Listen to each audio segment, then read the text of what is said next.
Hello students, today we will study our first chapter and our first chapter name is Changing Trends in Career in Physical Education.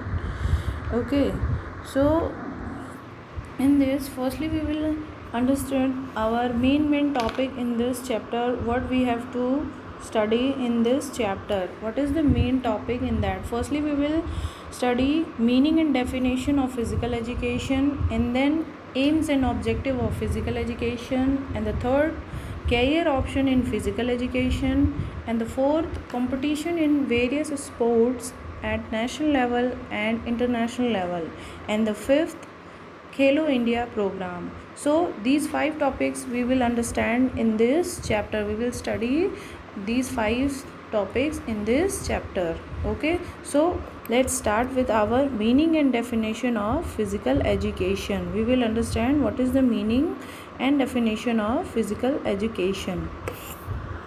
Okay, physical education is an integral part of the education system. It deals with bodily movements and the responses related to it. It is also related with structural and functional understanding of the human body through various physical activities. Okay, firstly we will understand कि physical education, इसको हम लोग क्या बोलते हैं हिंदी में, शारीरिक शिक्षा. अब हम लोग फ़िज़िकल एजुकेशन, शारीरिक शिक्षा का अब अर्थ और परिभाषा समझेंगे. शारीरिक शिक्षा वह शिक्षा प्रणाली का एक अभिन्न अंग है. यह शारीरिक गतिविधियों और इससे संबंधित प्रतिक्रियाओं से संबंधित है. यह विभिन्न शारीरिक गतिविधियों के माध्यम से मानव शरीर की संरचनात्मक और कार्यात्मक समझ से भी संबंधित है. ठीक है, अब इसमें ये आपके जितने भी बॉडी के फंक्शंस हैं, इन सब चीज़ों को आपको फंक्शनल करने में अंडरस्टैंड करता है. ओके, अब देखेंगे हम कि हमारी बॉडी में क्या क्या डिफरेंसेस फिज़िकल एजुकेशन करने से क्या क्या चीज़ों पे हमारे इफ़ेक्ट पड़ता है, उनको हम देखेंगे. It enhance the strength, endurance, speed, agility and flexibility of body. Different physical trainers, educationists, scholars and professional experts have defined physical education differently. अब जो अलग अलग तरह के जो एजुकेशनिस्ट, मतलब कि जो शिक्षा विद्वान थे या फिर जो पेशेवर विशेषज्ञ हैं, जो शारीरिक शिक्षा में अलग अलग जिनको काफ़ी नॉलेज है, उन्होंने अपने तरीके से नया नया जो है डेफिनेशन दिया हुआ है फ़िज़िकल एजुकेशन पे. ओके, तो अब हम लोग देखेंगे कि C.L. ब्राउनेल उन्होंने क्या दिया हुआ है फ़िज़िकल एजुकेशन पे अपनी ओन वर्ड्स में definition. Physical education is the accumulation of wholesome experiences through participation in large muscles activities that promote optimum growth and development. अब शारीरिक शिक्षा बड़ी मांसपेशियों की गतिविधियों में भागीदारी के माध्यम से अच्छे अनुभवों का संचय है, जो इकट्ठतम वृद्धि और विकास को बढ़ावा देती है. तो C.L. ब्राउनेल के द्वारा ये कहा गया है. Okay, so now we will let's move to the aims and objective. अब हम क्या देखेंगे, हमारा मीनिंग और डेफिनेशन हो गया. अब हम देखेंगे क्या कि एम्स एंड ऑब्जेक्टिव क्या है हमारे फिज़िकल एजुकेशन के. Okay, so according to national plans of physical education and recreation, the aim of physical education must be to make every child physically, mentally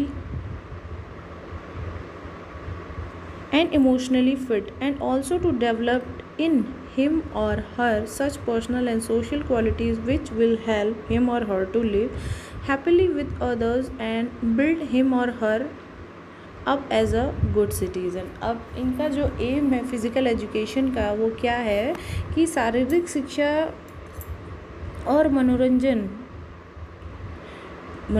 जो है कि राष्ट्रीय योजनाओं के अनुसार शारीरिक शिक्षा का उद्देश्य प्रत्येक बच्चे को शारीरिक, मानसिक और भावनात्मक रूप से स्वस्थ बनाना और उसमें ऐसे व्यक्तिगत और सामाजिक गुणों का विकास कराना होना चाहिए जो कि उसे खुशी से जीने में मदद करे दूसरों के साथ और एक अच्छे नागरिक के रूप में उसका निर्माण करे।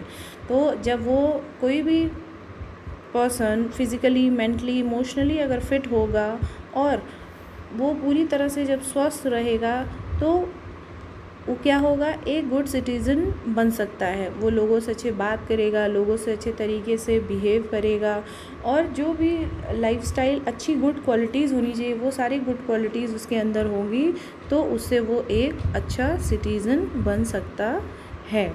Physical education aims at promoting good health, providing a constructive ways of spending leisure time and at taking it as a profession।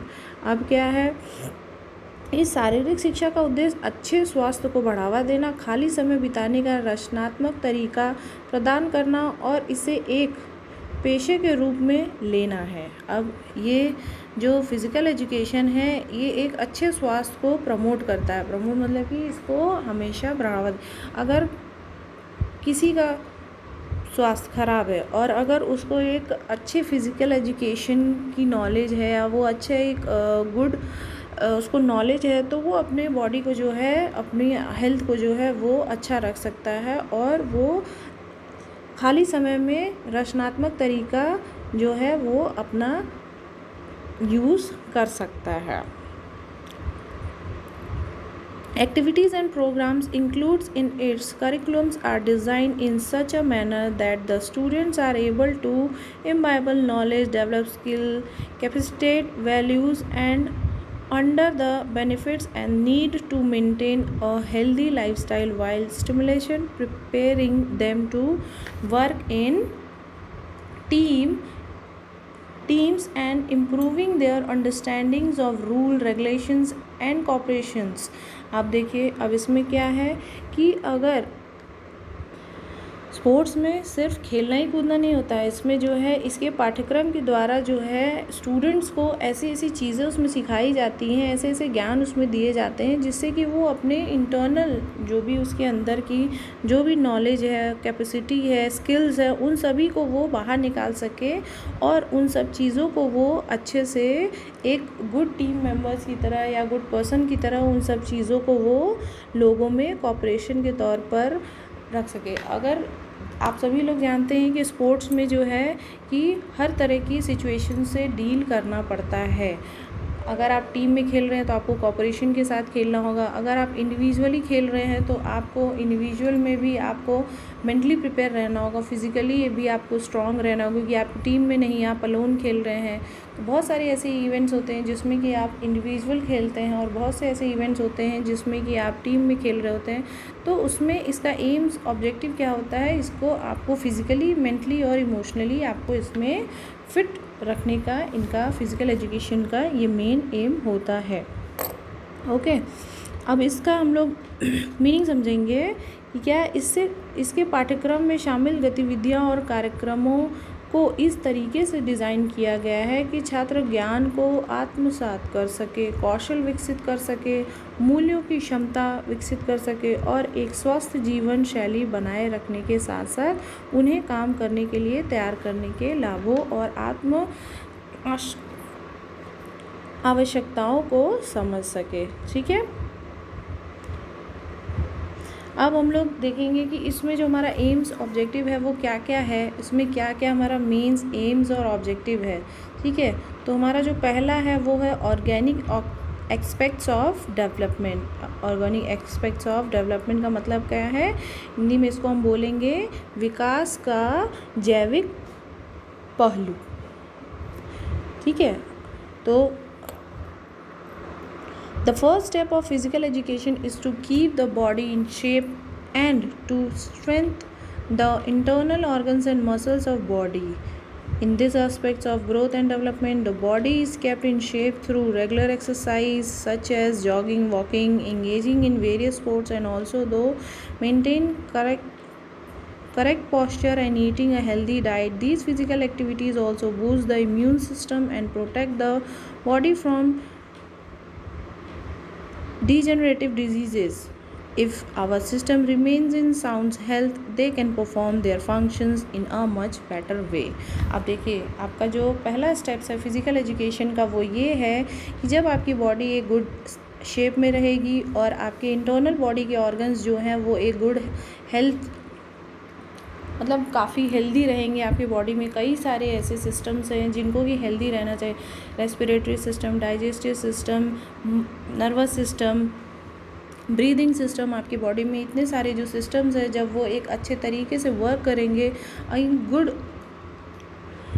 Condition में रहेंगे, तो वो आपके लिए क्या होगा, आपके लिए हमेशा लाभकारी साबित होगा। जैसे कि आप अगर कहीं इवेंट में कहीं जाते हैं तो वो आपके लिए क्या होगा, आप जब हेल्दी हैं और आप गुड हैं, आपकी बॉडी जब स्वस्थ है, तो आप किसी भी तरह का कोई भी एक्टिविटी या कोई भी आपको इवेंट खेलना है तो आप पूरी तरह से फिज़िकली, मेंटली और इमोशनली जब फिट रहेंगे तो आपकी बॉडी क्या रहेगी, बिल्कुल फिट रहेगी। और ये कैसे कर सकते हैं आप, डेली रेगुलर एक्सरसाइज से कर सकते हैं, जॉगिंग कर सकते हैं, वॉकिंग भी कर सकते हैं, और इंगेज या तो फिर किसी डिफरेंट जो स्पोर्ट्स होते हैं उनको आप डेली रूटीन में अगर आप करेंगे तो वो आपके बॉडी से क्या होगा, आपकी बॉडी को हेल्दी रखेगा। या तो फिर आप करेक्ट पॉस्चर जो होता है ईटिंग का, उसको अगर आप हेल्दी डाइट लेते हैं खाने में, तो वो भी आपकी बॉडी को हेल्दी रखेगा और आपके जो इंटरनल बॉडी के सिस्टम्स हैं उनको भी हेल्दी रखेगा। और जब आप हेल्दी रहेंगे तो आपका इम्यून सिस्टम अच्छा रहेगा, आपका इम्यून सिस्टम अच्छा रहेगा तो आपकी बॉडी जो है क्या होगी, किसी भी डिजीज़ से लड़ने के लिए ऑलवेज रेडी रहेगी।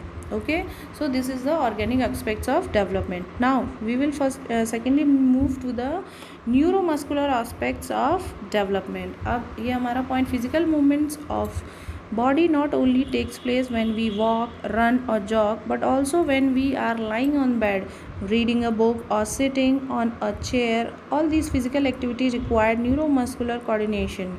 Games like tennis, boxing, badminton, cricket, etc. ask for developed neuromuscular coordination. Neuromuscular aspects of physical education help enhance the relations between the muscles and nervous system. This leads to the development of good neuromuscular coordination, which in turn help to maintain balance and fight off fatigue during vigorous activities.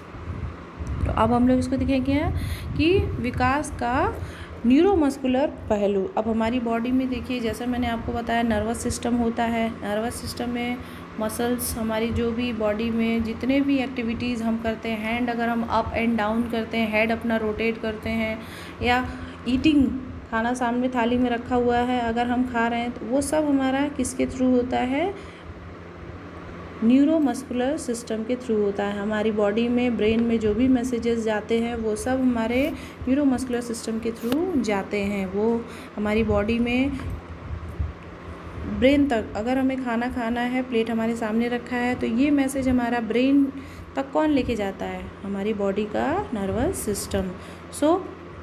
शरीर का जो शारीरिक गति न केवल चलने, दौड़ने या जॉगिंग करने पर होता है, बल्कि जब हम बिस्तर पर लेटे होते हैं, किताब पढ़ते हैं या कुर्सी पर बैठे होते हैं, इन सभी शारीरिक गतिविधियों के लिए स्नायु पेशी समन्वय की आवश्यकता होती है। टेनिस, बॉक्सिंग, बैडमिंटन, क्रिकेट आदि जैसे खेलों में विकसित तांत्रिक पेशी समन्वय की आवश्यकता होती है। शारीरिक शिक्षा का न्यूरोमस्कुलर पहलू मांसपेशियों और तांत्रिक तंत्र के बीच संबंध को बढ़ाने में मदद करता है।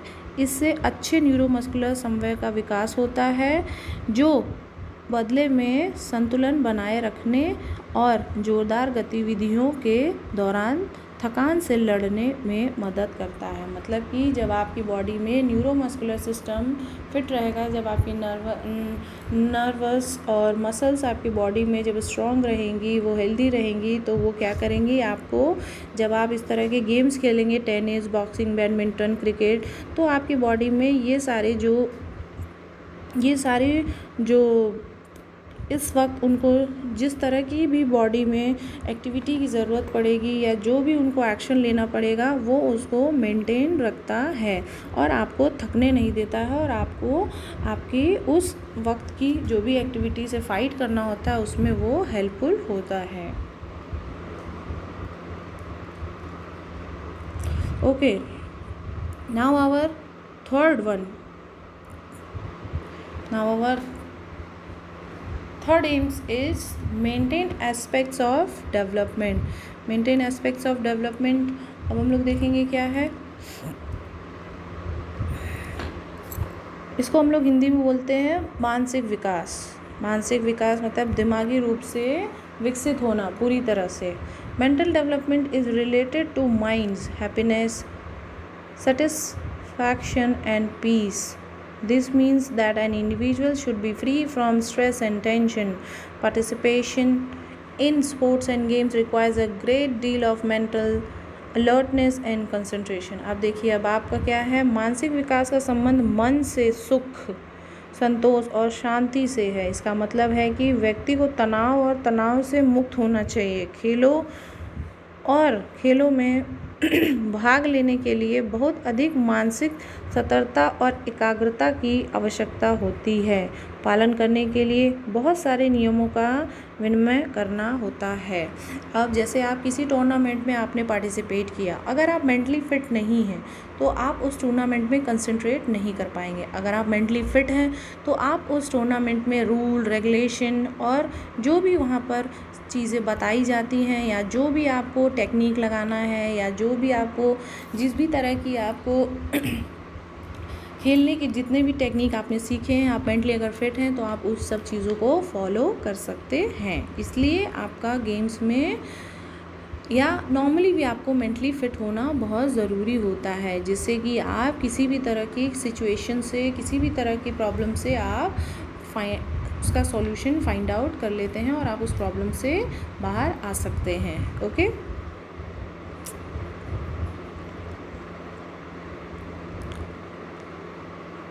there are so many rules and regulations to follow, techniques to be used and excused, and a lot of new skills to discover. The participants have to learn how to face difficult challenges and maintain within themselves a sense of self-reliance. For doing all this, one should be free from stress and tension. Every opportunity should be explored and an open mind and a positive outlook should be adopted. While dealing with conflict, a disciplined way of living can help the participants to employ their leisure time more fruitfully. अब देखिए, इसमें यही बोला गया है कि अगर आप मेंटली फिट हैं, आप स्ट्रेस से भरे नहीं हैं, आपको किसी भी तरह का कोई टेंशन नहीं है, तो आप क्या कर सकते हैं, अपनी अपॉर्चुनिटी को बहुत अच्छे से एक्सप्लोर कर सकते हैं।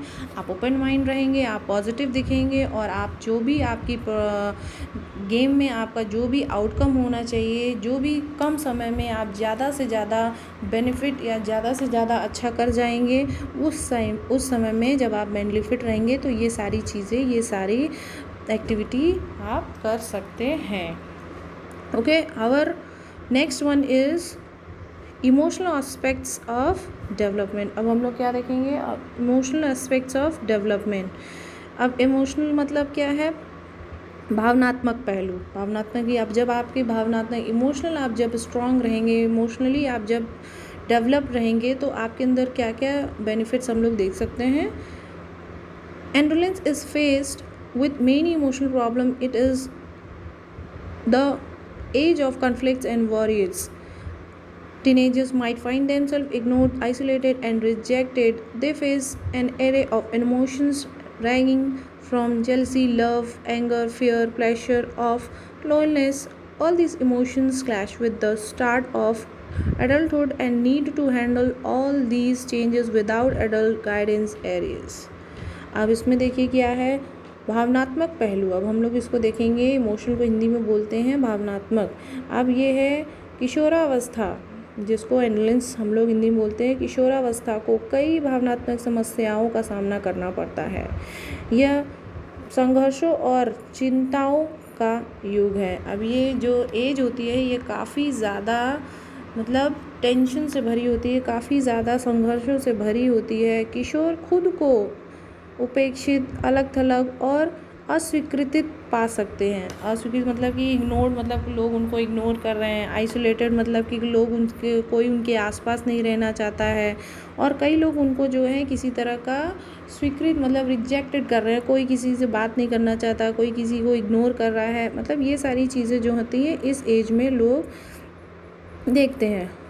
वे ईर्ष्याई, प्रेम, क्रोध, भय, आनंद से लेकर के अकेलेपन तक कई प्रकार की भावनाओं का सामना करते हैं। ये सभी भावनाएं व्यस्तता की शुरुआत के साथ टकराती है और व्यस्क मार्गदर्शन के बिना इन सभी परिवर्तनों को संभालने की आवश्यकता उत्पन्न होती है। अब इसमें क्या है कि जो ये एज होती है वो लोग इस तरह की प्रॉब्लम्स को काफ़ी ज़्यादा फेस करते हैं और इस फेज़ को हैंडल करने के लिए किसी भी बड़े की गाइडेंस की ज़रूरत होती है। और जिनके घर में बड़े हैं वो लोग गाइड भी करते हैं और बताते भी हैं कि जो ये एज होती है इसमें क्या होता है कि लोग जो बच्चे रहते हैं वो अपने आप को काफ़ी ज़्यादा अलग थलग, गुस्से वाला, जेलसी वाला, मतलब इमोशन से भरा कि उनकी कोई सुनता नहीं, उनको हमेशा कोई इग्नोर करता है। कोई ये हमेशा सोचता है कि मुझे हमेशा मारते रहते हैं, मुझे हमेशा डांटते रहते हैं। इसलिए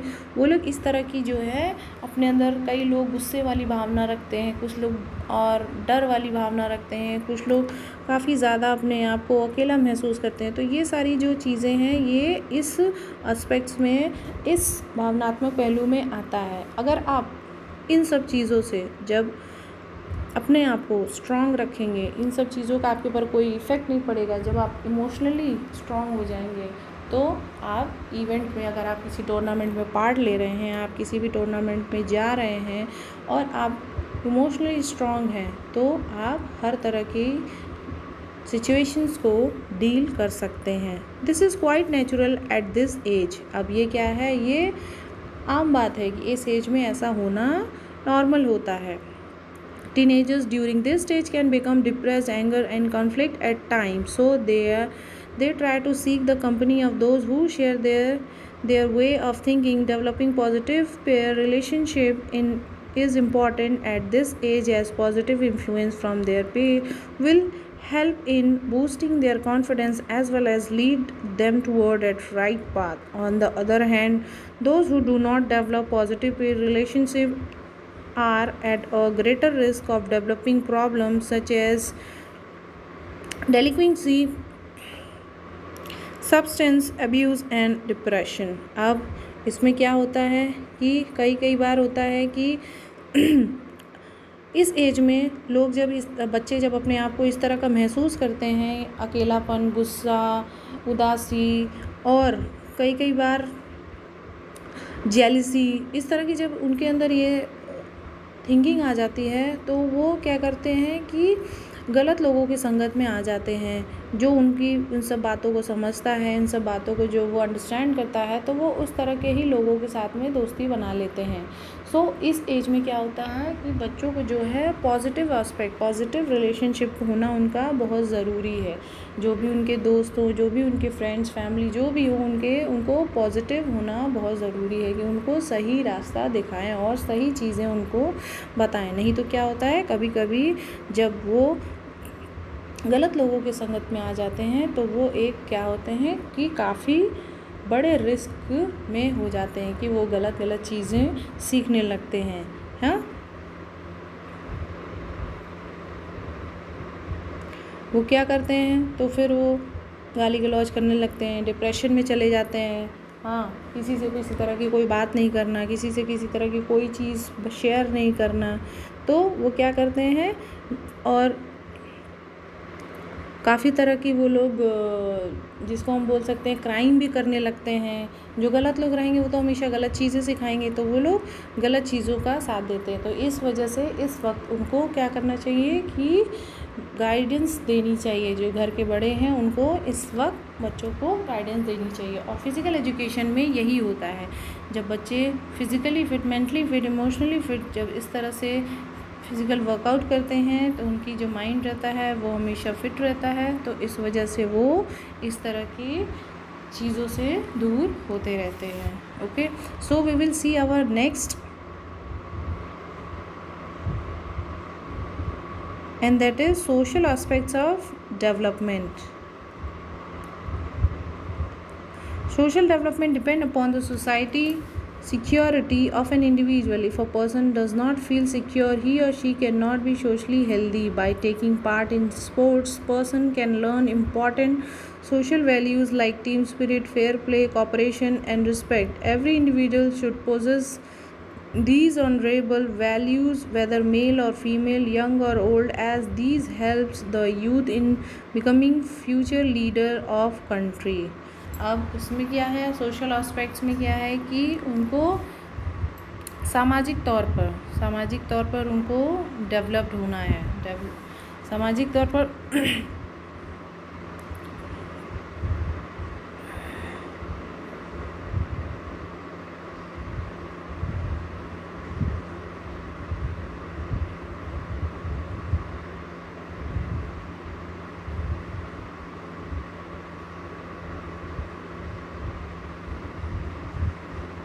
ओके, सो सोशल मतलब सामाजिक पहलुओं से भी उनको अपने आप को स्ट्रॉन्ग बनाना है. तो सामाजिक विकास व्यक्ति की सामाजिक सुरक्षा पर निर्भर करता है. यदि कोई व्यक्ति सुरक्षित महसूस नहीं करता तो वह सामाजिक रूप से स्वस्थ नहीं हो सकता. खेलों के भाग लेकर व्यक्ति महत्वपूर्ण सामाजिक मूल्यों जैसे टीम भावना, टीम स्पिरिट, जैसे अगर कोई टीम में गया खेलने तो वो हर तरह की टीम स्पिरिट जो होती है वो सीखेगा. हाँ, निष्पक्ष खेलना मतलब लॉयल खेलना, किसी भी तरह की कोई चीटिंग नहीं करेगा. सहयोग और सम्मान को सीख सकता है. सहयोग मतलब कॉपरेशन. अगर किसी को चोट लग गई अपोनेंट टीम को, तो ऐसा नहीं है कि मतलब उसको चोट लगी तो लगी, हमें क्या करना, हम अपने गेम में कंटिन्यू रहेंगे. तो मतलब ये सारी चीज़ें जो हैं कि खेल में लोग सीखते हैं. सहयोग और सम्मान को सीखता है. प्रत्येक व्यक्ति में ये सामान्य मूल्य होने चाहिए, चाहे वह पुरुष हो या महिला, युवा हो या वृद्ध, क्योंकि ये युवाओं का देश है और भावी नेता बनने में मदद कर सकता है. Okay, so now we will see the career option in physical education. Career option means अब हम देखेंगे कि अगर हम फिजिकल एजुकेशन सब्जेक्ट चूज़ कर रहे हैं तो हमारा उसमें क्या क्या चीज़ हम उसमें एज अ करियर ऑप्शन के तौर पर देख सकते हैं कि हमारा उसमें क्या क्या करियर बन सकता है. अगर हम फिज़िकल एजुकेशन में जाना है तो अगर हमें क्या क्या किस तरह की पढ़ाई करनी होगी कि हम उस डिपार्टमेंट में जा सकते हैं. The government of India made different proposal after consultations with professional committees to turn the subject into a dispensable part of youths formative years. Nowadays, students who want to pursue a career related to sports have an array of career options to select from. They can choose to become trainer, coaches, sports person, writer or teacher. अब देखिए भारत सरकार ने इस विषय को युवाओं के प्रारंभिक वर्षों के अनिवार्य हिस्से में बदले हैं. मतलब गवर्नमेंट ने अब इसको क्या कर दिया है, जैसे सारे सब्जेक्ट्स इम्पॉर्टेंट हो गए, वैसे अब 10+2 में 10 में ये क्या हो गया, आपका कंपलसरी हो गया है और उन्होंने इस सब्जेक्ट को भी काफ़ी मान्यता दी है.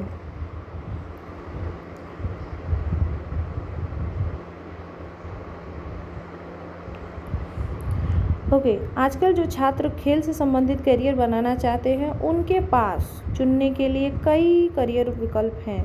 ये प्रशिक्षक, कोच, खिलाड़ी, लेखक या शिक्षक बनना चुन सकते हैं. अब देखिए इसमें आप फिज़िकल एजुकेशन में कैसे आगे करियर बना सकते हैं. अगर आपने 10+2 कर लिया है तो आप BA कर सकते हैं, BSc कर सकते हैं, BPES कर सकते हैं, मतलब bachelor of physical education in sports after completion of 12th. आप जब 12th कंप्लीट कर लेंगे तो आप अपना ये डिग्री ले सकते हैं. Bachelor in physical education, BPEd, completion of any bachelor degree और its equivalent in a subject of.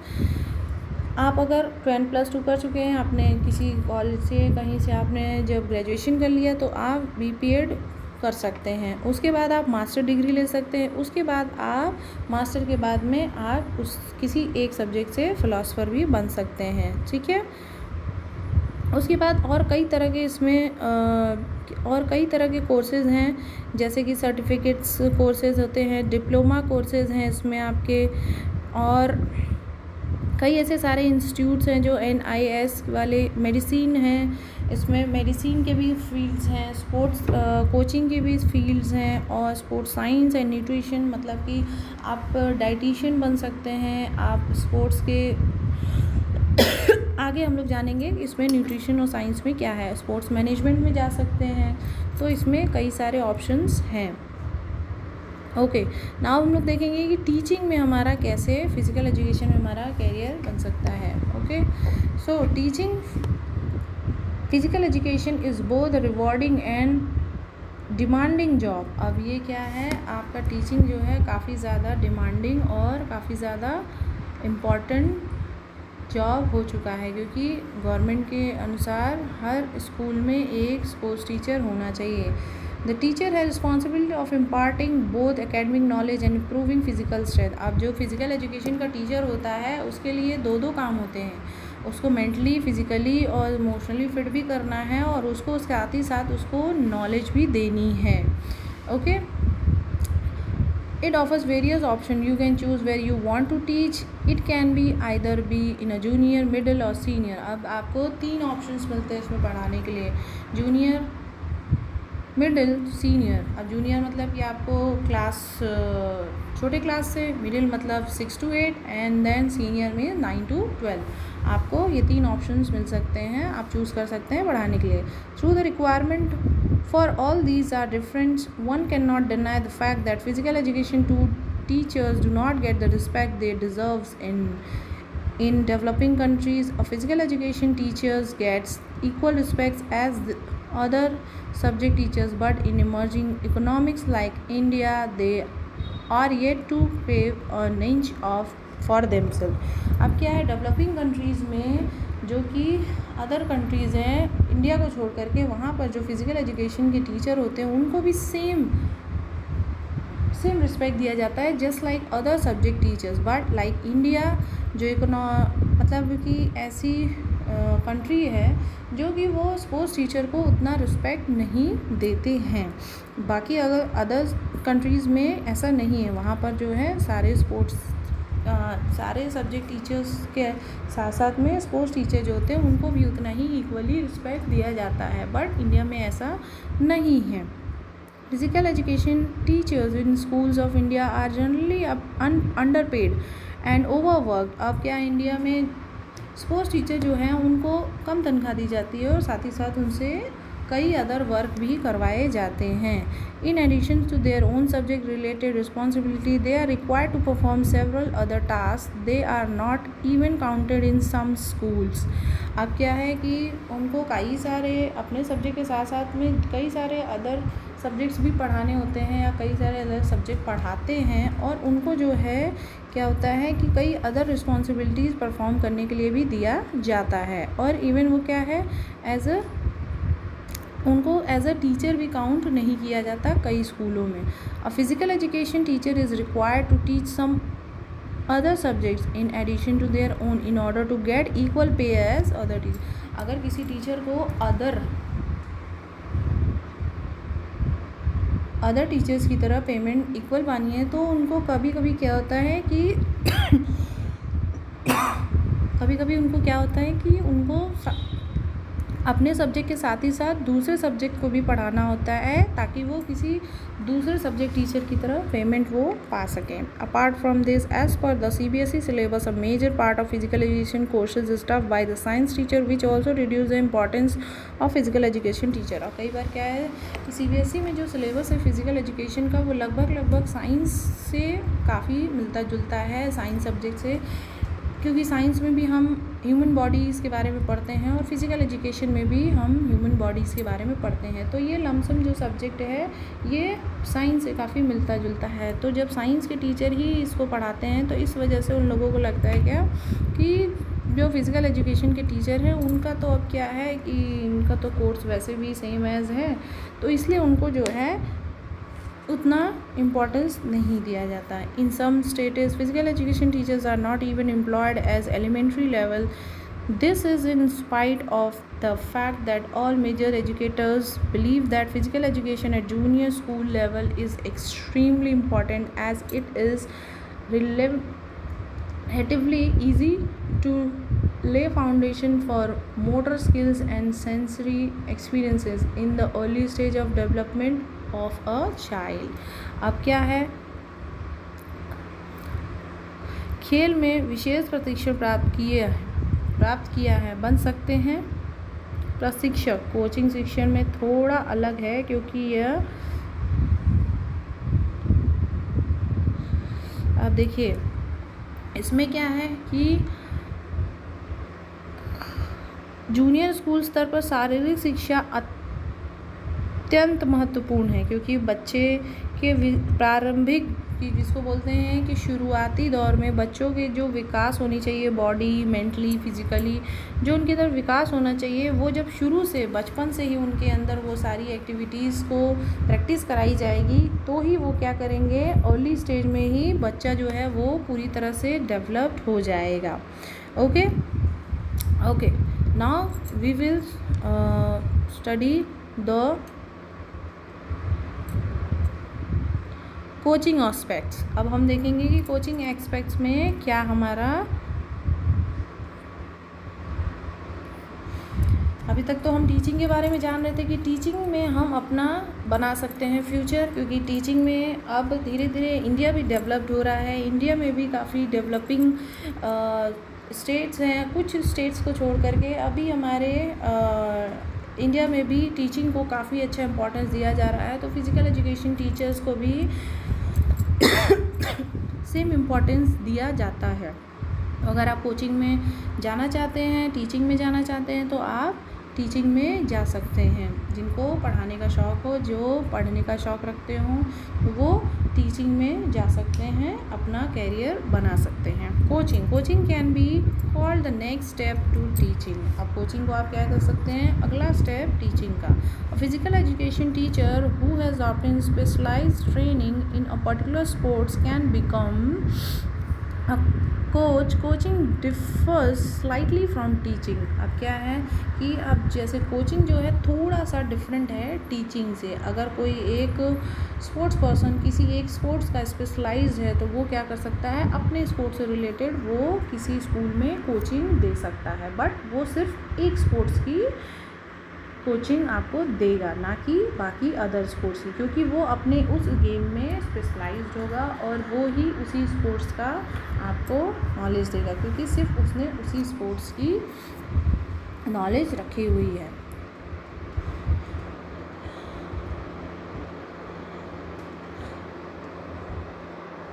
Coaching differs slightly from teaching as it is focuses particularly on the practical sides of sports rather than the theory. A coach is mostly responsible for training player to be physically fit and skilled. अब जो coach है उसकी पूरी जिम्मेदारी होती है players की training की, कि वो फिज़िकली फिट रहे और अपने उस स्पोर्ट्स में पूरी तरह से स्किल्ड, पूरी तरह से उसको उस गेम के बारे में, अपने उस कोर्स के गेम के बारे में पूरी तरह से जान लें. Team spirit in them boosting their morals and leading the team to victory. और उसको क्या है, उसको इस तरह से तैयार करें, इस तरह से उसको आगे बढ़ाएं कि वो टीम स्पिरिट्स भी जान जाए. बूस्टिंग देयर मोरल्स मतलब कि उसकी जो भी अच्छी क्वालिटीज़ हैं, अच्छी जो मोरल्स लाइफ में उसने सीखी हैं, और उसको वो आगे बढ़ाए जिससे कि अपनी वो टीम को मोटिवेट कर सके, अपनी टीम को जो है वो जीत की तरफ आगे लेकर के जा सके. ही और she is also responsible for scouting potential players, earning their skills by observing and analyzing their performance. He or she should also be updated about the latest techniques and rules. अब क्या है कि जो प्लेयर्स हैं उनको भी अपने खुद के जो भी उनकी खुद की भी रिस्पॉन्सिबिलिटी है कि वो अपने जो भी उन्होंने सीखा है स्पोर्ट्स उनका मनोबल बढ़ाएं और टीम को जीत की ओर ले जाएं। के लिए प्रशिक्षण देने के लिए जिम्मेदार होता है। वह संभावित खिलाड़ियों की तलाशी के लिए भी जिम्मेदार है। उनके प्रदर्शन का अवलोकन और विश्लेषण करके उनके कौशल का सम्मान करना, उनके नवीनतम तकनीकियों और नियमों के बारे में भी अद्यतन किया जाना चाहिए। जैसे जो भी रूल्स एंड रेगुलेशन हैं, जो भी उस गेम से रिलेटेड जितने भी बारीकी, जितनी भी इम्पॉर्टेंट चीज़ें हैं, वो सब कोचेस के ही अंडर में आती हैं कि वो उस प्लेयर को इतना उस तरीके से उसको तैयार करें, उस तरीके से उसको प्रैक्टिस कराएं कि वो अपने उस गेम में इतना ज़्यादा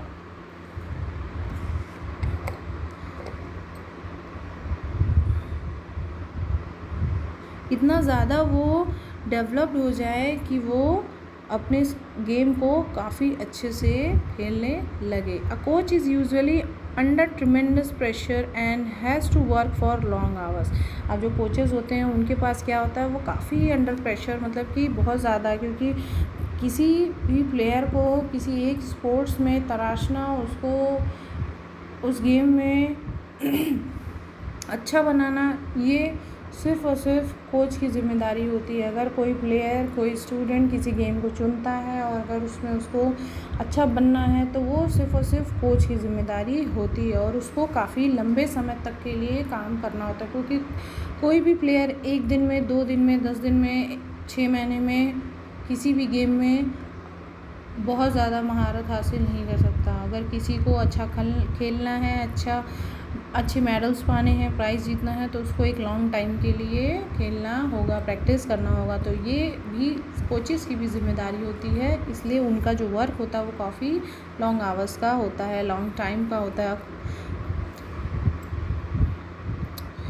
ओके, अब job opportunities for aspiring coaches are available at school, college, state and central government department of sports, professional teams, sports clubs, Nehru Yuva Kendra संगठन एक्सेट्रा। अब जो जॉब अपॉर्चुनिटी होती है कोचेज़ के लिए वो कई जगहों पर अवेलेबल है। जैसा कि आप जानते हैं, स्कूलों में, कॉलेज में, राज्य सरकार और केंद्र सरकार और जो भी प्रोफेशनल टीम्स हैं, ये सब जो लोग हैं, इस तरह के लोग जो हैं कोचिंग मेंबर्स को कोचिंग कराने या देने वाले लोगों के लिए इस तरह की जॉब अपॉर्चुनिटीज़ हैं। अब हम लोग देखेंगे पर्सनल ट्रेनर। अब पर्सनल ट्रेनर आपका एक और इसमें कैरियर ऑप्शन है, जो कि आप पर्सनल ट्रेनर भी बन सकते हैं। पर्सनल ट्रेनर कैसा, अगर कोई बहुत बड़ा प्लेयर हो गया तो अब वो क्या करेगा, अपना एक पर्सनल ट्रेनर रखेगा जो कि उसको हर चीज़ में, हर पॉइंट पे उसको ट्रेन कर सके, उसकी बारीक से बारीक जो गलतियां हों उसको पकड़ सके, उसको सुधार सके।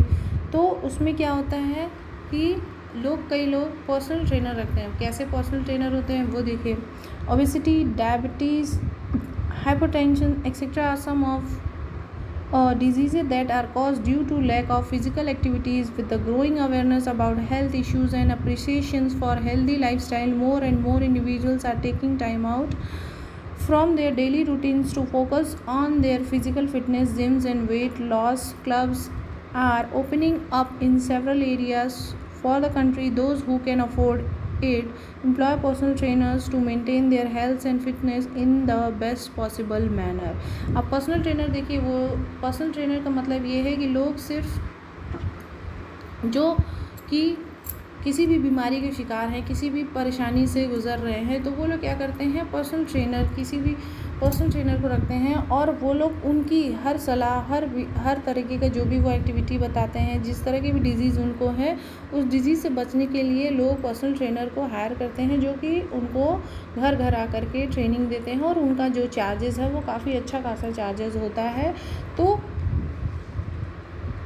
फिज़िकल एजुकेशन में ये भी आपकी एक अपॉर्चुनिटी है जिसको कि आप ऑक्यूपाई कर सकते हैं। अब हम बात करेंगे प्रोफेशनल स्पोर्ट्स की। प्रोफेशनल स्पोर्ट्स का मतलब है playing professionally as a career option is a relatively new choice in India. अब प्लेइंग प्रोफेशनली मतलब कि अब जैसे आप लोग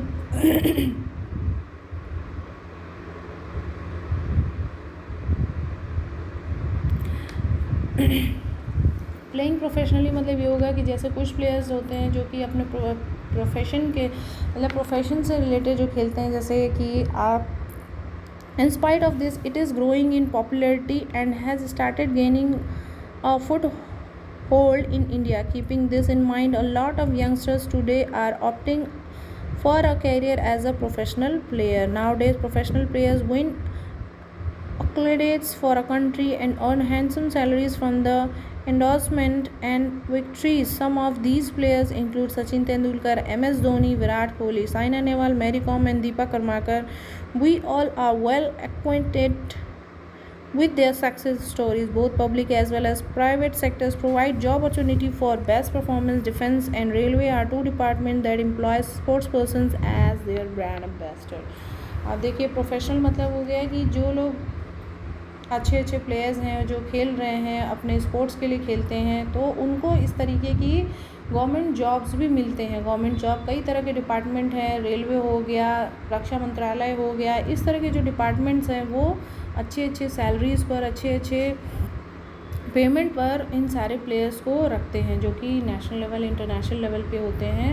उनको इस लेवल के स्पोर्ट्स पर्सन को वो लोग रखते हैं अपने जॉब पर, और उनको एक अच्छी खासी, चाहे वो प्राइवेट सेक्टर हो गवर्नमेंट सेक्टर हो, उनको एक अच्छी खासी अमाउंट की सैलरी भी मिलती है। और अगर वो प्लेयर कहीं फिर बाहर जा रहा है खेलने तो उसका एक अपना एक अलग चार्ज होता है उस तरीके का खेलने का। अगर कोई इंटर स्टेट टूर्नामेंट हो रहा है या फिर प्राइज़ मनी कोई टूर्नामेंट हो रहा है, तो अगर वो लोग, जैसा कि आप लोग जानते हैं वेरी फेमस IPL प्लेयर्स आते हैं बाहर से, उनको चूज़ किया जाता है, पैसा लगाया जाता है उनके ऊपर और वो अपने गेम को खेलते हैं और वो पैसा जीतते हैं। तो in this way professional sports person जो होते हैं अपने प्रोफेशन के लिए खेलते हैं और वो काफ़ी सारा पैसा कमाते हैं। Okay, now we will move to the next, sport officiating and umpiring of sports. आप सभी लोग जानते हैं कि स्पोर्ट ऑफिशिएटिंग मतलब कि किसी भी तरह के कोई भी स्पोर्ट्स को खेलने के लिए,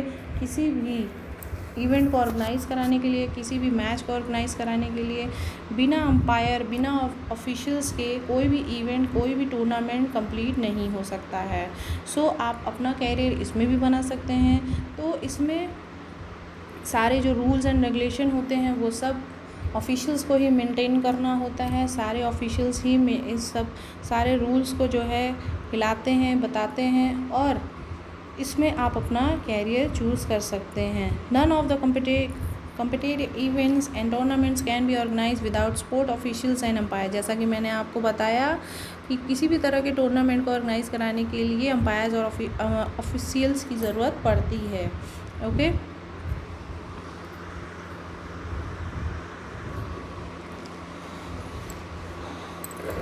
Okay. Sports officials and umpires are responsible for maintaining rules and regulations and making sure that the games are carried out in a fair and professional manners. आप देखिए जो भी स्पोर्ट्स पर्सन हैं उनका जो भी टूर्नामेंट, जो भी मैचेस होता है वो बिना किसी अंपायर के, बिना किसी ऑफिशियल्स के वो कंप्लीट नहीं हो सकता, क्योंकि अंपायर रहेगा तो वो जो भी गेम होता है उसको फेयर वे में खिलवाएगा। और जो अंपायर्स होते हैं वो कभी भी किसी भी तरह की कोई चीटिंग वो नहीं कर सकते हैं। इसलिए आप अपना जो है कैरियर इसमें भी आप देख सकते हैं। आप लोग जानते होंगे कि क्रिकेट में कितने बड़े बड़े अंपायर्स हैं। हर स्पोर्ट्स में अलग अलग अंपायर्स होते हैं, रेफरीज़ होते हैं, जिनको कि अच्छी खासी एक पेमेंट मिलती है after completion of tournament. Sport administration, अब हमारा नेक्स्ट पॉइंट है sport administration. With the continuous growth, the sports business industry and sport participation in India, sport administration is emerging as a popular and much needed career option. Initially, sports administration was an elite job and the opportunity were few, but with more and more people and government releasing the importance of sports in our life, the need of sports administrator is becoming quite apparent. अब sport administrator का मतलब क्या है कि जब कोई भी tournament, कोई भी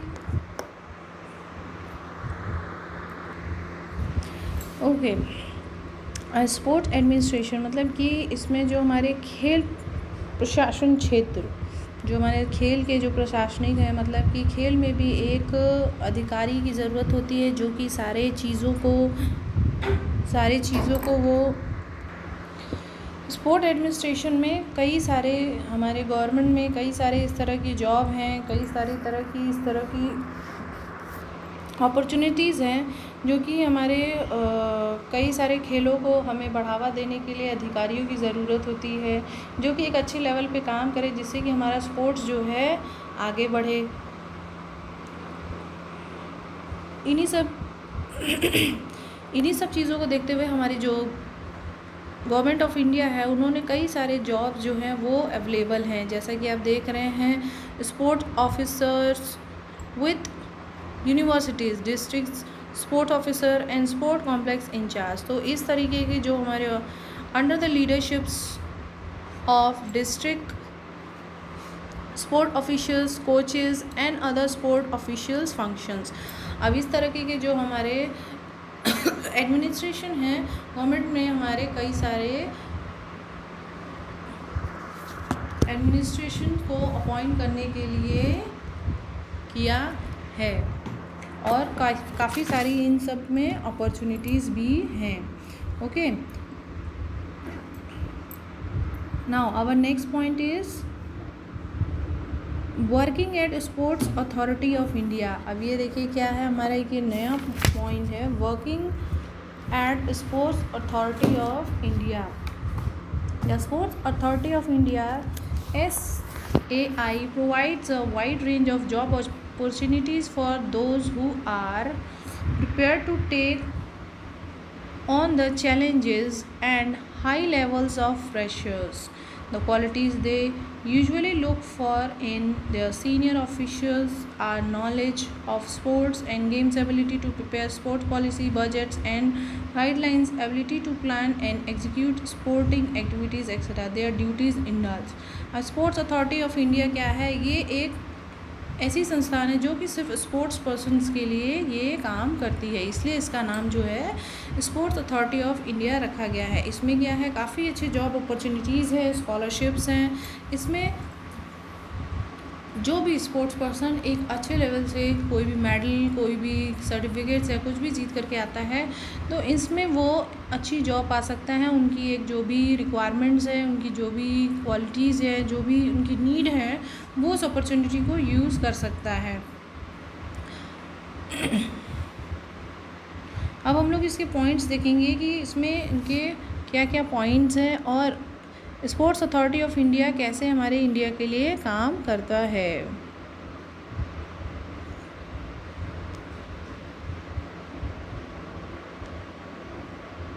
Okay, our first point is coordination of activities within the organizing in collaboration with the staff. अब इसका मतलब ये है कि जो कर्मचारियों के सहयोग से संगठन के भीतर गतिविधियों का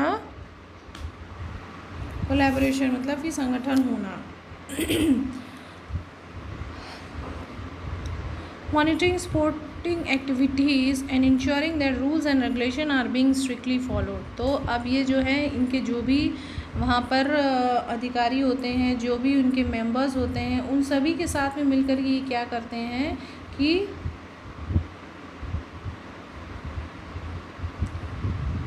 उन सब पर ये अपनी रूल्स एंड रेगुलेशन जो भी टूर्नामेंट्स के हैं, सब चीज़ हैं, वो उस पर निगाह रखते हैं, उन पर नज़र रखते हैं। Licence with local, regional and national councils as well as media and other marketing bodies. स्थानीय क्षेत्र और राष्ट्रीय परिषदों के साथ साथ मीडिया और अन्य विवरण निकायों के साथ संपर्क करते हैं।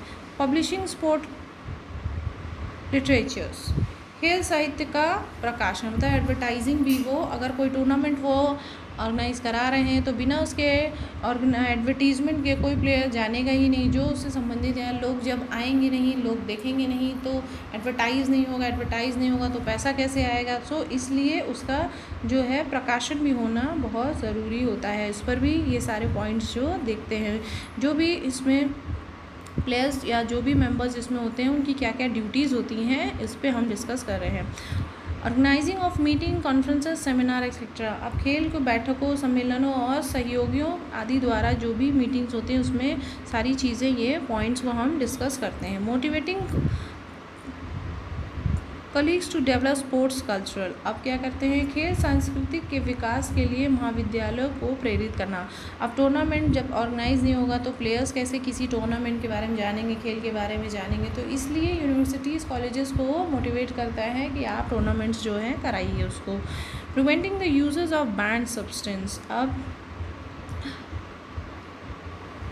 प्रतिबंधित पदार्थों के उपयोग को रोकना। प्रतिबंधित मतलब जैसे कि कई सारी चीज़ें ऐसे हैं जो कि भारत में प्रतिबंध है, उन सब चीज़ों को उस पर बैन रहने के लिए उनको मोटिवेट करना और उनको बढ़ावा देना कि वो चीज़ें यूज़ ना करें। Management of budget, raising sponsorship and giving presentations to authority for lies of financial aids and grants.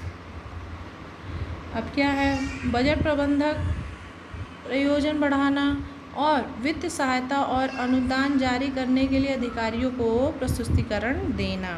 Participation in resolutions of political and ethical issues and conflicts of interest between organisational partners.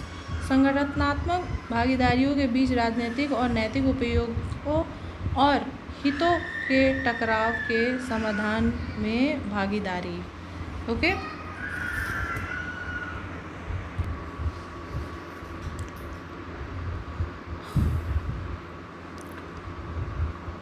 So working at sports authority of India. इसमें हमने क्या देखा कि जो ये department हमारा ऐसा department है, ऐसा ये संगठन है जो कि खेल की जो भी रिस्पॉन्सिबिलिटीज़ हैं, जो भी चैलेंजेस हैं और जो भी हाई लेवल का जो प्रेशर है उन सब को झेलने के लिए उनका जो स्टेटस है माइंड का वो सेट होता है। तो वो इन सब चीज़ों को क्या करते हैं, ऐसे लोगों को वो हायर करते हैं और जिनकी नॉलेज जो है गेम्स के रिलेटेड और गेम्स को लेकर के उनकी नॉलेज जो है काफ़ी हाई होती है और उनकी जो एबिलिटी होती है related sports policy, related budget guidelines, जो भी उनकी नॉलेज होती है वो काफ़ी अच्छी होती है। तो वो इस तरह के लोगों को हायर करते हैं और अपने डिपार्टमेंट में उनको नौकरियां देते हैं। तो आपके पास एक ये भी अपॉर्चुनिटी है अपनी स्पोर्ट्स में कुछ करने का। Okay, now we will see the next, sports medicine. The physical well being of a sports person is the top most priority of an sporting event. This is the reason why sports person are advised to follow strict diets suitable for their selected sports. A professional trained in sports medicine makes diet plans and also take care of injuries that may occur during games. अब क्या है, आपका एक और opportunity है physical education में, sports में, जो कि है स्पोर्ट्स मेडिसिन। स्पोर्ट्स मेडिसिन क्या है, खेल की दवा। एक खिलाड़ी का शारीरिक स्वास्थ्य किसी भी खेल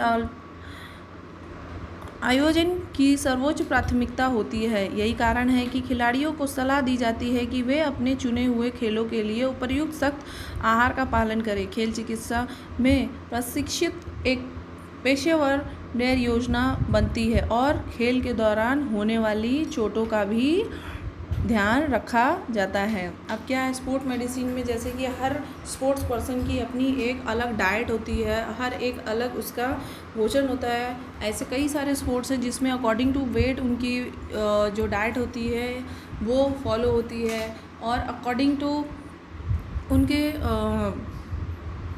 हाइट, हेल्थ, उनकी बॉडी जो भी इंटरनल सिस्टम्स होते हैं उनके, किसी का वेट बढ़ाना है, किसी का हाइट बढ़ाना है, किसी की बॉडी में एक्टिव रखना है। तो इस तरह की जो एक्टिविटीज़ को, इस तरह की जो भी चीज़ें होती हैं वो कौन डील करता है, वो स्पोर्ट्स डाइटिशियन या स्पोर्ट मेडिसिन के अंडर में ये सारी चीज़ें आती है।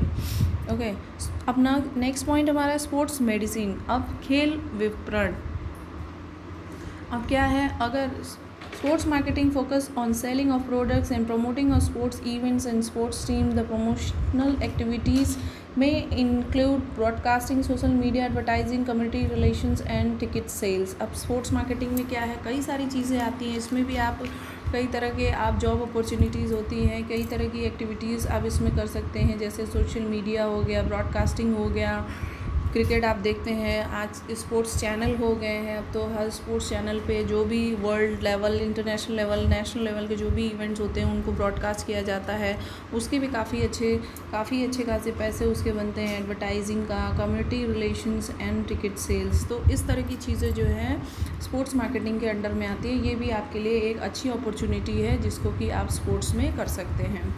स्पोर्ट्स जर्नलिज्म विद द, अब हमारा नेक्स्ट पॉइंट है स्पोर्ट्स जर्नलिज़म। स्पोर्ट्स जर्नलिज़म में ये भी एक आपके स्पोर्ट्स के लिए, स्पोर्ट्स लाइन के लिए एक आपकी अच्छी अपॉर्चुनिटी है।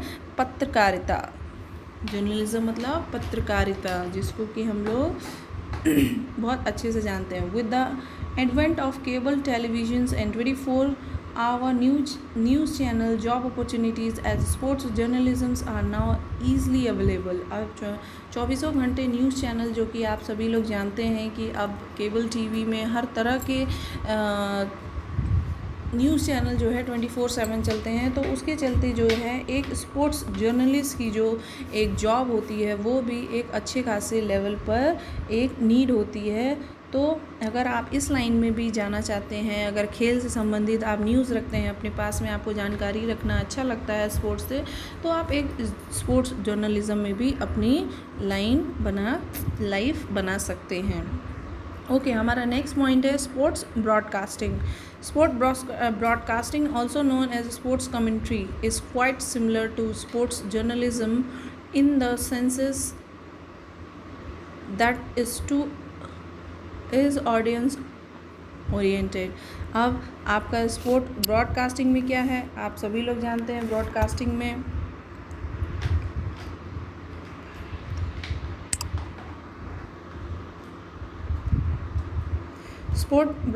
में आप सभी लोग अच्छे से जानते हैं कि ब्रॉडकास्टिंग में आपका आता है कमेंटेटरी।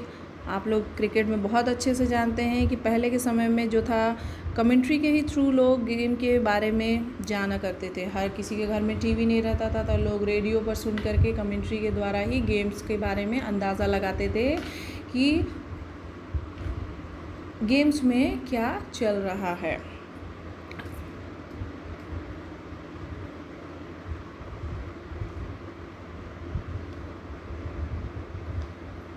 अब स्पोर्ट ब्रॉडकास्टिंग कैसे होता है, इसमें क्या क्या है। Sport broadcasting is usually done through radio, television and internet.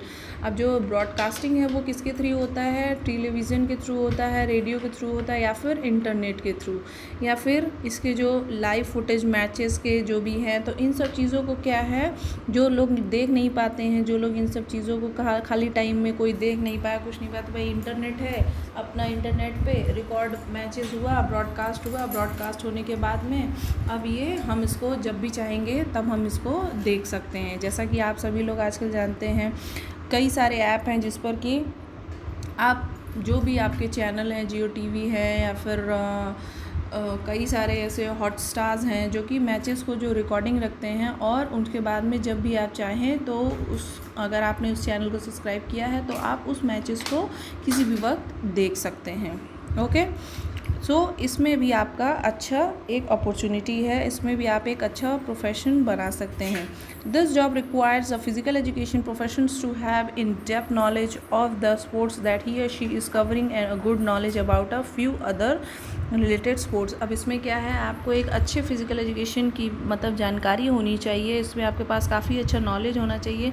जितना अच्छा आप ब्रॉडकास्ट मतलब कि जितना अच्छा आप बोलेंगे, जितना अच्छा आप कहेंगे, उसमें आपको उतना ही अच्छा आपको मौका मिलेगा। अब इसमें क्या है, कई तरह की इसमें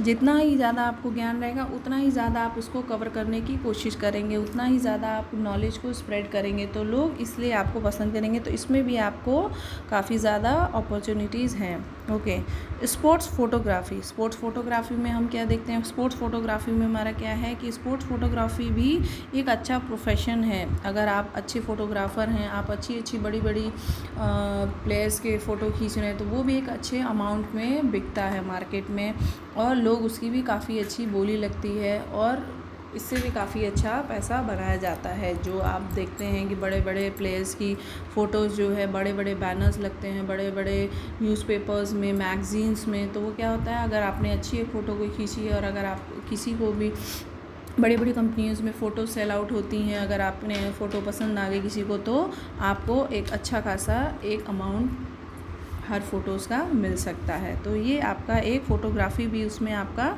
एक अच्छा प्रोफेशन है।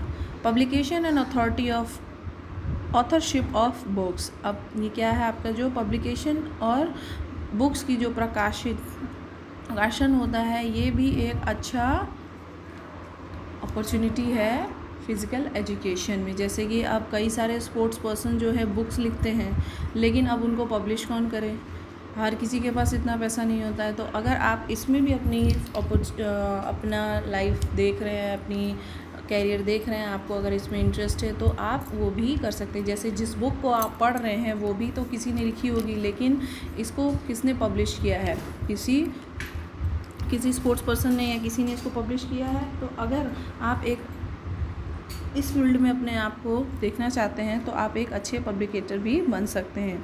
इन India there is still a lack of quality books available in the market related to physical education and its allied subject। अब क्या है, भारत में अभी भी शारीरिक शिक्षा और उनसे जुड़े विषयों से संबंधित गुणवत्ता पुस्तकों का अभाव है। पुस्तकों मतलब बुक्स का जो है अभी भी कमी है। Therefore, an acute need of author and editor is felt in this field. In order to succeed as an author in this field, one need to have extensive knowledge about the subject। अब क्या है, इसलिए इस क्षेत्र में लेखकों और संपादकों की अत्यधिक आवश्यकता महसूस की जाती है। इस क्षेत्र में एक लेखक के रूप में संपन्न होने के लिए विषय के बारे में व्यापक ज्ञान होना आवश्यक है। संपादकों को भी भविष्य के अकादमिक ज्ञान से खुद को लैस करना चाहिए। अब क्या है कि स्पोर्ट्स पर्सन क्या है, बहुत से ऐसे स्पोर्ट्स पर्सन हैं, सब हैं, सबके पास नॉलेज है, सब है, लेकिन बुक्स की जो है अभी भी काफ़ी कमी है। तो जब कोई बुक्स लिखता है तो लोग पब्लिश नहीं करते हैं, अरे ये तो स्पोर्ट्स की बुक है, कौन करेगा पब्लिश। सब्जेक्ट रिलेटेड है तो हर कोई जानता है कि English, Hindi, math, science, social science की ज़रूरत लगेगी, लोग पढ़ेंगे। अभी भी आप इंटरनेट पे अगर फिजिकल एजुकेशन सब्जेक्ट से रिलेटेड कुछ सर्च करने लगी तो जितना आपको इंग्लिश, हिंदी, मैथ्स के बारे में मिलेगा उतना आपको स्पोर्ट्स के बारे में नहीं मिलेगा। तो इसलिए इसमें भी, इस लाइन में भी आपका एक अच्छा खासा आपको जॉब अपॉर्चुनिटी है, आपके पास एक जॉब या बिज़नेस अपॉर्चुनिटी है, आप इसमें भी अपनी लाइफ बना सकते हैं।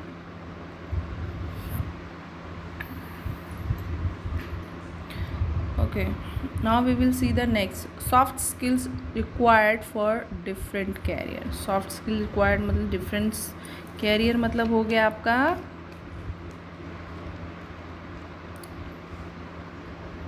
विभिन्न कैरियर के लिए आवश्यकता। अब आपको अलग अलग कैरियर्स के लिए किस चीज़ की ज़रूरत पड़ेगी, जैसे कि पहला हो गया आपका कम्युनिकेशन स्किल। कम्युनिकेशन स्किल मतलब कि आपकी जो बात करने की जो तरीका है, या बात करने का आपका जो स्किल है वो आपका काफ़ी अच्छा होना चाहिए। तो आपका तौर तरीका बहुत अच्छा होना चाहिए, लोग ताकि आपसे बात करें, आपके बोलने का तरीका, आपसे लोग काफ़ी अच्छा अट्रैक्ट हों।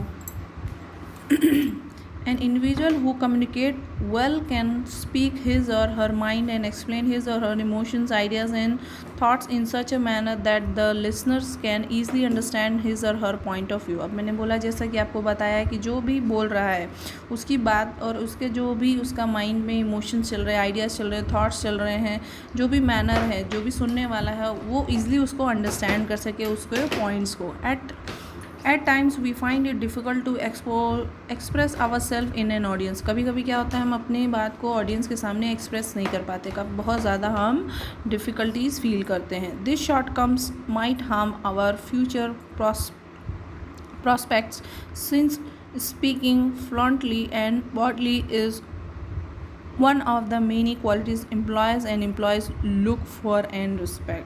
अब क्या होता है, कभी कभी क्या होता है, लोग बोलने में काफ़ी ज़्यादा हिचकिचा जाते हैं। फ्लॉन्टली मतलब कि बिल्कुल एकदम बिना हिचके बिना अटके कोई अगर नहीं बोल पाता है, तो कभी कभी क्या होता है कि लोग उसके लिए काफ़ी बुरा फील करते हैं और उनको इस सब चीज़ों से कभी भी कोई भी दिक्कत का सामना करना पड़ता है।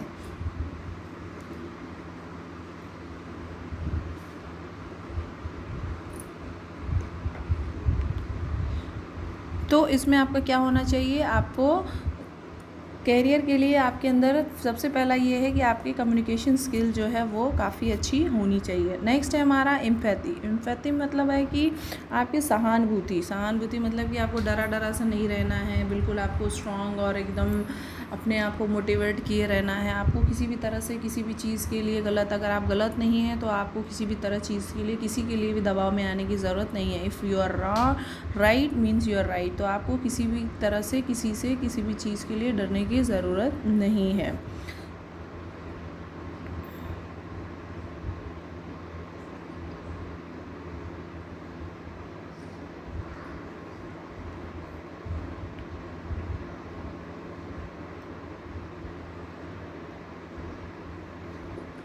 Okay, our next point is work ethics मतलब काम की नैतिकता, मतलब काम करने की, मतलब कि अगर आप किसी काम में हैं तो आप उस वर्क को जो है काफ़ी अच्छे से परफॉर्म करें, ठीक है।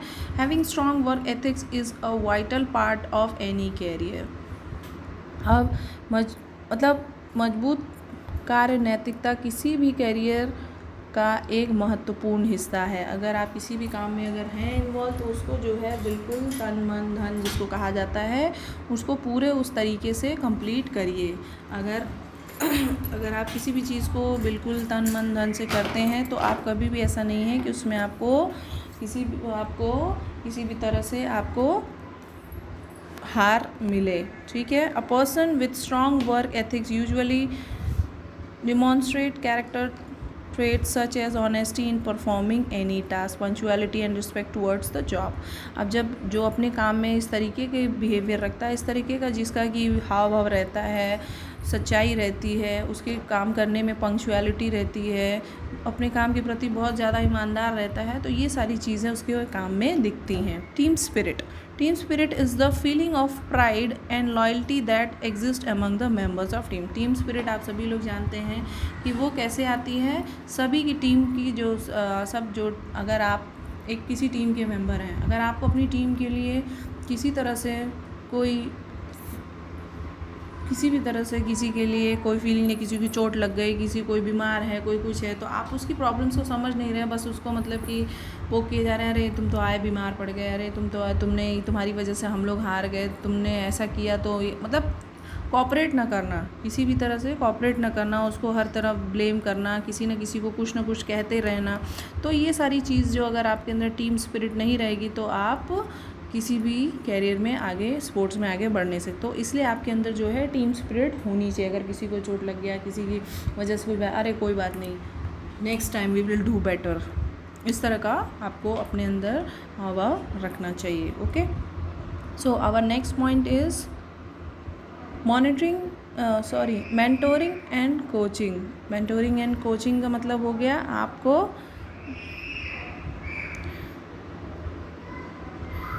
सलाह और कोचिंग। मेंटोरिंग मतलब कि किसी को अच्छी सलाह देनी चाहिए। When you start a new job it is likely that you will require the help and guidance of an experienced person.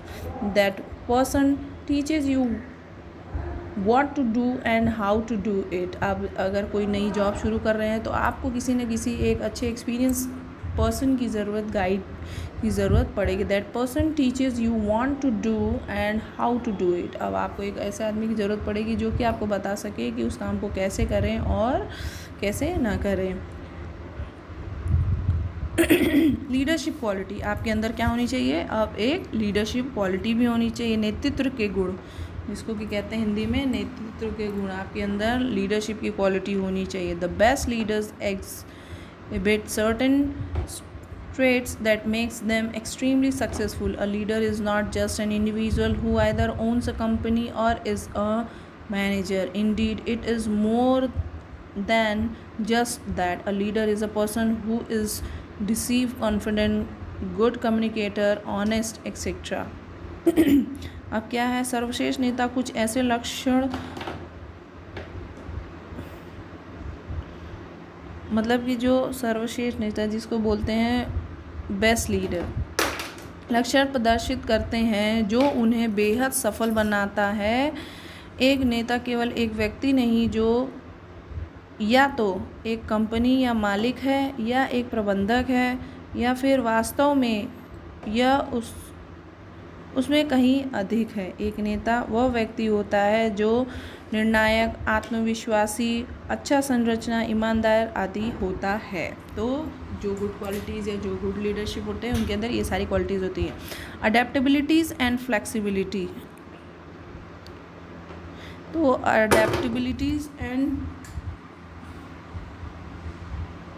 फ्लेक्सिबिलिटीज़ का मतलब ये है कि लचीलापन, फ्लेक्सिबिलिटी मतलब होता है लचीलापन और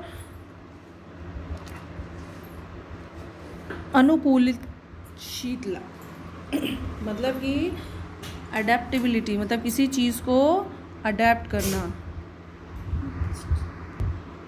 Being able to change as per the requirement of a situation is not a sign of weakness or lack of convictions. In fact,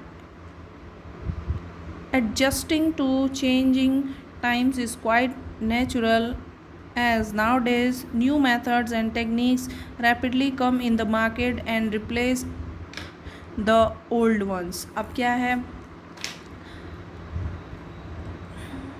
स्थिति की आवश्यकता के अनुसार बदलने में सक्षम होना कमजोरी या दृढ़ विश्वास की कमी का संकेत नहीं है।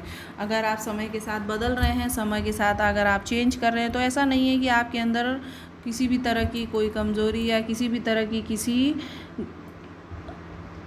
विश्वास न होने की क्षमता को नहीं दर्शाता है। वास्तव में बदलते समय के साथ बदलना काफ़ी स्वाभाविक होता है और ये एक अच्छी क्वालिटीज़ में आता है, क्योंकि आजकल नए तरीके और तकनीक तेज़ी से बाज़ार में आते हैं और पुराने को बदल देते हैं। इसलिए अनुकूलन क्षमता और लचीलापन महत्वपूर्ण सॉफ्ट स्विन बन जाता है। अब अगर आप सिचुएशन के हिसाब से अपने आप को चेंज कर लेते हैं, सिचुएशन के हिसाब से अपने आप को अगर बदल लेते हैं, तो आपके अंदर सबसे अच्छी ये क्वालिटी मानी जाएगी। भाई कहते हैं ना, जो जहाँ जाता है वैसा हो जाता है। मतलब ये है कि अगर हम गांव में गए तो गांव जैसे हो गए, शहर में आए तो शहर जैसे हो गए, अगर हम अब्रॉड गए तो अब्रॉड जैसे हो गए, मेट्रो में गए मेट्रो सिटी जैसे हो गए। तो इस तरीके के अगर हमारे अंदर हाव भाव हैं, तो इसका मतलब ये है कि अगर हम जिस जगह पे जाते हैं, टीम इवेंट खेल रहे हैं तो हम टीम जैसा खेलेंगे, अगर हम इंडिविजुअल खेल रहे हैं तो हम इंडिविजुअल जैसा खेलेंगे, अगर हमें एक टीम लीडर बनना है या किसी की टीम को लीड करना है तो हम उस तरीके से बिहेव करेंगे। तो इसका मतलब ये है कि हमारे अंदर अडेप्टेबिलिटी है और फ्लेक्सिबिलिटी भी है। तो हम लोगों को जैसा देखेंगे हम उनके साथ वैसा ही बर्ताव करेंगे। प्रॉब्लम सॉल्विंग मतलब कि किसी भी दिक्कत परेशानी, अगर कोई भी प्रॉब्लम है, समस्या का हल देना, समस्या का सुझाव देना या उसको सॉल्व करना। ओके, ये भी एक हमारे अंदर होनी चाहिए स्किल। अगर हम प्रॉब्लम्स को सॉल्व करवाते हैं या प्रॉब्लम सॉल्व करते हैं तो हम एक अच्छी स्किल्स हमारे अंदर बढ़ाएंगे। अब दूसरा पॉइंट है हमारा कॉन्फ्लिक्ट रिजोल्यूशन क्या है? संघर्ष का समाधान। During work when conflict arise between N employer and employee. अब क्या है, काम के दौरान भी क्या है कि एम्प्लॉयर और एम्प्लॉई मतलब कि जो मालिक है और जो वर्कर है, कर्मचारी है, उन दोनों के बीच में इस तरह का अगर कोई वाद विवाद हो गया, और an employer and a client और between employees, they should be handled with due care, reacting with nervousness, anger, or not reacting at all only worsens the case. It spoils the relationship with others, present a negative image and adds to stress. अब क्या है, अगर किसी client और किसी employer और उसके बीच में अगर किसी तरह का वाद विवाद हो गया, अगर आप उस टाइम नर्वस फील करने लगे, गुस्से में आ गए और आपने अच्छी तरह से रिएक्ट नहीं किया, तो ये क्या कर सकता है, उस रिलेशनशिप को स्पॉइल कर सकता है, उस केस को बिगाड़ सकता है, जिससे कि है आपका काफ़ी बुरा इमेज प्रेजेंट होगा। ओके, तो आपके अंदर क्या होना चाहिए कि संघर्ष का समाधान करने की क्षमता होनी चाहिए। नेगोशिएशन स्किल्स मतलब होता है बातचीत का कौशल। मतलब अगर किसी तरह की किसी बात को लेकर के कोई बात हो गई, कोई प्रॉब्लम हो गई, तो आप उसको बातचीत से आपके अंदर इतनी बातचीत करने की ऐसी क्षमता होनी चाहिए जिससे कि आप उसको डील कर ले जाएं, किसी भी तरह का कोई बातचीत न बढ़े। Negotiation is an arrangement that take place between two parties. अब ये क्या है, दो लोगों के बीच की बात, मतलब कि ये जब भी होता है तो दो पक्षों के बीच में होता है। आप लोगों ने सुना होगा कि कोई भी अगर लड़ाई झगड़ा या कुछ हो गया तो पुलिस आई तो वो बोले हाँ बातचीत से मैटर सॉर्ट आउट हो गया, बातचीत से मामला शांत हो गया। तो मतलब ये है कि जो पुलिस वाले आते हैं वो उस कौशल का, उस स्किल का यूज़ करते हैं कि कोई भी किसी भी तरह की प्रॉब्लम जो है बढ़े ना, और हम जो है बातचीत से ही सारे मैटर को ख़त्म कर दें कि आगे चल के और कोई प्रॉब्लम्स ना हो। सो इसलिए बातचीत का कौशल भी आपके अंदर होना चाहिए। डिपेंडेबिलिटी मतलब ये है कि निर्भरता, आपके अंदर जो है कि हर चीज़ को फेस करने की निर्भरता होना चाहिए। A dependable individual is one whom others trust. अब जो एक डिपेंडेबल आदमी है उसके ऊपर हर दूसरा, मतलब कि हर कोई उसके ऊपर ट्रस्ट करता है। It may be a friend, colleague, teacher, parent, senior और सो ऑन। अब वो कौन हो सकते हैं, आपके दोस्त हो सकते हैं, आपके फ्रेंड्स हो सकते हैं, कलीग हो सकते हैं, टीचर आपके हो सकते हैं, पेरेंट्स हो सकते हैं, आपके बड़े हो सकते हैं, कोई भी हो सकता है। वो आपके ऊपर क्या करेंगे, ट्रस्ट करेंगे अगर आप डिपेंडेबल हैं तो।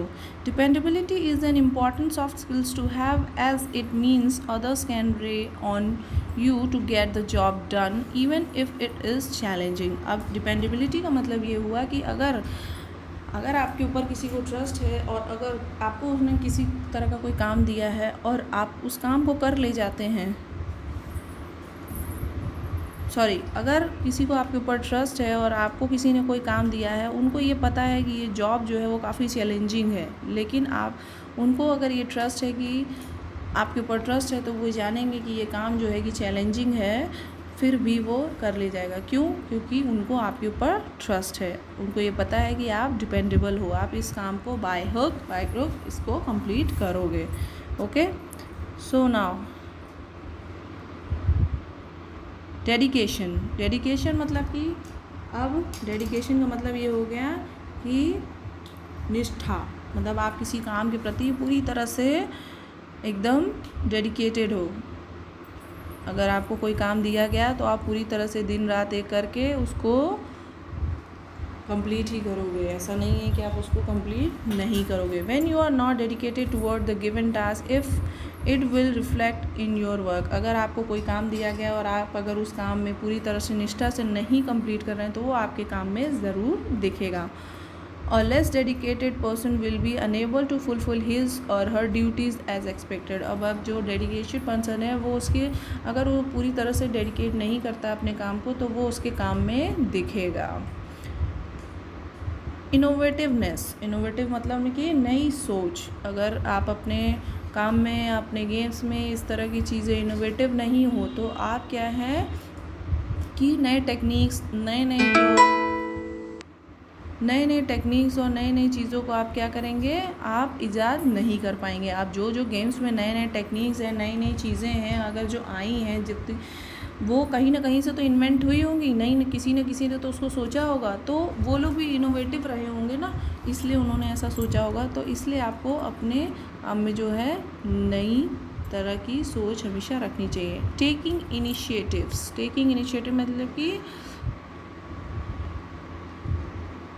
इनिशिएटिव मतलब कि किसी भी चीज़ की पहल करना, मतलब किसी भी तरह के किसी काम के लिए पहल करना कि हाँ, मतलब कोई अगर टास्क हार्ड है तो हाँ, I do it, I handle it. हाँ मतलब इस तरह से taking initiative is at the right time is suppose to be a bold step. अगर सही टाइम पे अगर आपने किसी चीज़ को काम करने के लिए हाँ कर दिया तो वो एक काफ़ी बोल्ड स्टेप के रूप में लोग जानते हैं। अब हम क्या देखेंगे, नेक्स्ट है हमारा a healthy attitude towards feedback. अब हेल्दी एटीट्यूड मतलब कि प्रतिक्रिया के प्रति एक स्वस्थ दृष्टिकोण। प्रतिक्रिया मतलब कि एटीट्यूड जिसको कि हम बोलते हैं प्रतिक्रिया के रूप में एक स्वस्थ दृष्टिकोण। A healthy attitude towards feedback means reacting a constructive criticism positively. अगर आपको किसी ने बुरे तरीके से जवाब दिया, किसी ने बुरे तरीके से अगर आपको कुछ भी बोला और आपने भी अगर उसका सेम वे में बुरा ही कुछ बोला, तो मतलब ये है कि आप भी उसके जैसे ही बिहेव कर रहे हो। आपने जो है उस चीज़ को निगलेक्ट नहीं किया, उस चीज़ को आपने इग्नोर नहीं किया और आपने भी उसी की तरह बुरा बर्ताव किया। इसलिए एक हेल्दी एटीट्यूड आपके अंदर एक अच्छी अगर अच्छी प्रतिक्रिया करने की आदत रहेगी तो वो आप उस आदमी को भी आप जीत जाओगे। मतलब कि उस आदमी की भी जो सोच होगी, उसकी जो थिंकिंग होगी वो आपके लिए अच्छी हो जाएगी। ठीक है। टाइम मैनेजमेंट एबिलिटी, समय प्रबंधक क्षमता। टाइम मैनेजमेंट एबिलिटी मतलब कि अगर आपके पास दिन भर में 10-12 काम हैं तो आप उन सारे कामों को एडजस्ट कैसे करोगे, कैसे हर काम को कितना कितना समय दोगे, कितना कितना वक्त दोगे कि आपका जो है सारा काम जो है विद इन गिवन टाइम में आपका कंप्लीट हो जाए। Okay. Ability to work under pressure. Ability मतलब आपको अगर किसी काम को दिया गया है और काफ़ी ज़्यादा प्रेशर है तो आपके अंदर वो क्षमता होनी चाहिए कि आप उस वर्क को कैसे कंप्लीट कर लेंगे। आपको प्रेशर को डील करने की क्षमता होनी चाहिए। Self confidence is the foundations upon which many other soft skills such as problem solving, decision making, taking initiative, conflict resolution, public speaking, negotiation skills etcetera. Self confidence, अगर कोई आपके बारे में किसी भी तरह से बुरा बोलता है, आपको बुरा कहता है, किसी भी तरह की एलिगेशंस लगाता है, आपके बारे में उल्टा सीधा बोलता है, लेकिन आपके अंदर अगर सेल्फ कॉन्फिडेंस है, आपके अंदर आत्मविश्वास है कि नहीं, मैं कोई कुछ भी बोले मैं ऐसा नहीं करूँगी, नहीं मैं ऐसा नहीं होने दूँगी, मैं किसी भी तरह के काम को गलत नहीं करने दूंगी और ना ही मैं गलत करूंगी, और हर तरह के प्रॉब्लम्स को सॉल्व करने का आपके अंदर कॉन्फिडेंस है, और आपके अंदर बात करने की भी कॉन्फिडेंस है कि अगर कोई भी आ जाए गलत है तो गलत है, मैं बात कर ले जाऊंगी। आपके अंदर अगर सेल्फ कॉन्फिडेंस है तो आपको कोई भी किसी भी तरह से कहीं पर भी हरा नहीं सकता है। Okay, so this is we will continue this next topic in next video, sports competitions at national level and international levels. Okay, so we will continue this topics till now. Self confidence तक मैं आपको इस video में complete कर रही हूँ। Next video में हम पढ़ेंगे sports competitions and national and international levels. इसके आगे का हम लोग नेक्स्ट वीडियो में पढ़ेंगे। Thank you.